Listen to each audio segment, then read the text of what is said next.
السلام علیکم ناظرین، میں ہوں حکیم ضیاء الرحمان اور آپ دیکھ رہے ہیں میرا یوٹیوب چینل ہربز۔ ناظرین، آج ہم کمزوری دماغ کے بارے میں بات کریں گے، جسے ضعف دماغ اور سیریبرل اینیمیا کے نام سے بھی جانا جاتا ہے۔ ناظرین، اس مرض میں سارے دماغ کے اندر یا اس کے کسی ایک حصہ میں خون پہنچنا کم ہو جاتا ہے، وہاں پہ خوراک پوری طرح سے نہیں پہنچ سکتی، خوراک کی کمی کی وجہ سے دماغ کمزور ہو جاتا ہے۔ اس کی عام وجوہات میں ناظرین جسمانی کمزوری شامل ہوتی ہے، کمی خون کی وجہ سے بھی یہ عارضہ ہو سکتا ہے، کمزوری دل، کثرت جمع اور احتلام کی وجہ سے بھی، ان امراض کی وجہ سے بھی کمزوری دماغ ہو جاتی ہے، ضعف دماغ کا عارضہ پیدا ہو جاتا ہے۔ جن نوجوانوں کو جلک کا عارضہ ہوتا ہے، اس کا بھی عارضے کی وجہ سے، اس کا بھی حرکتوں کی وجہ سے بھی ضعف دماغ ہو جاتا ہے۔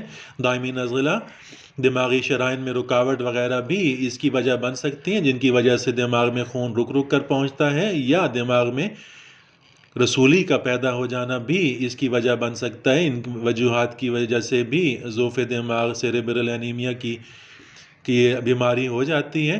ناظرین، اس مرض میں اکثر درد سر رہتا ہے، سر چکراتا ہے، چہرہ پھیکا یا سفید پڑ جاتا ہے، آنکھوں کے سامنے اندھیرا آتا ہے، کبھی کبھی کان بھی بجتے ہیں، کانوں میں عجیب سی آوازیں سنائی دیتی ہیں، مرض کی شدت میں تشنج بھی پیدا ہو جاتا ہے۔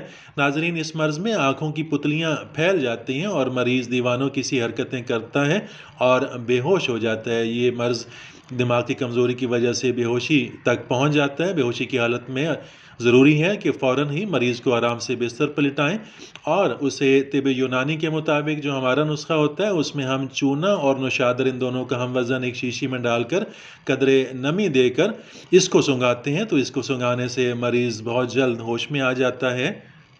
ناظرین، کمزوری دماغ میں مفرحات اور محرکات کا استعمال بہت مفید ہوتا ہے۔ دوال مشک معتدل جواہر والی 4 ماشا عرق گلاب یا عرق بید مشک میں 4 تولہ کے ہمراہ دینا بہت مفید ہے۔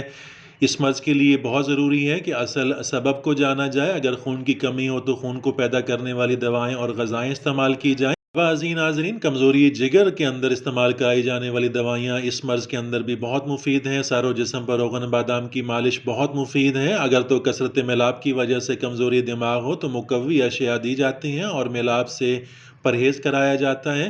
ناظرین، یونانی طریقہ علاج میں ہریرا مقوی دماغ استعمال کرائے جاتے ہیں۔ اس ہریرا کو بنانے کے لیے مغز بادام مکشر 7 دانہ، مغز کدو، مغز تخم خربوز، مغز کھیرا، مغز خربوزہ ہر ایک 3 ماشا، خشخاش 3 ماشا، نشاستہ 3 ماشا، ان تمام ادویہ کو تھوڑے پانی میں خوب باریک پیس لیں، بعد ازاں 1 پاؤ دودھ ملا کر 2-3 جوش دیں اور روغن گائے، جس کو ہم دیسی گھی کہتے ہیں، 2.5 تولہ، چینی 2.5 تولہ اضافہ کر کے نیم گرم صبح سویرے نہار منہ استعمال کرایا جاتا ہے۔ یہ نسخہ دماغ کی خشکی کے لیے، نیند کی کمی کے لیے، دائمی نزلہ کے لیے اور دماغی کمزوری کے لیے بے حد مفید ہے، بہت مؤثر ہے۔